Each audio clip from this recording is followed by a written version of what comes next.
भक्कर में मुगल दौर का 400 साल पुराना तारीखी दिलकश बाग जिला इंतजामिया की लापरवाही के बाइस वीरान हो गया है। झूले और दीगर अशिया भी टूट फूट का शिकार हैं। मजीद जानते हैं पाक में मौजूद डॉन न्यूज़ के नुमाइंदे उसामा खान से। उसामा, बताइएगा तारीखी बाग किन मसाइल से दो चार है, क्यों इंतजामिया इस पर तवज्जो नहीं दे पा रही? जी बिल्कुल, हम लोग इस वक्त कदीम दिलकुशा बाग में मौजूद हैं। इसको आज से 400 साल कबल शहनशाह जहांगीर की बेटी मेहरुन्निसा ने लगाया था। जब वो शेरशाह सूरी से शिकस्त खाने के बाद जो है अफगानिस्तान जा रहे थे। यहाँ बताते चलें कि शहनशाह जहांगीर ने यहाँ पर एक दफ़ा अपना दरबार भी लगाया था, जिसकी जो है चंद आसार इस वक्त यहाँ पर मौजूद हैं। ये बाग 100 एकड़ पर जो कागजात में है, 100 एकड़ पर जो है मुहित था, लेकिन मुख्तलिफ अनवा के लोगों की जानिब से कब्जा करने के बाद जो है ये सिर्फ 80 एकड़ पर सिमट के रह गया है, जहाँ पे 27 एकड़ पर जो है खजूर की मखसूस किस्म बसरा लगाई गई है।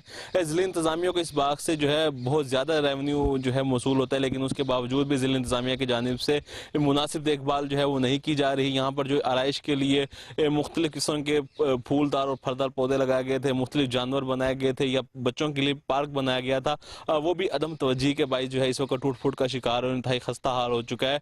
यहाँ ये भी पता चलें कि लोगों की बड़ी कसीर तादाद जो है यहाँ का रुख करती थी शाम को, लेकिन लाइटिंग और मुनासिब बंदोबस्त ना होने की वजह से वो तादाद भी जो है वो ऐसा ऐसा कम होती जा रही है। लोगों का यही कहना है कि जिला इंतजामिया इस पार्क को जो है दोबारा से बहाल करे, ताकि लोग जो है यहाँ आ सकें और जो अपना कदीम विरसा है उसको देख सकें। जी उसामा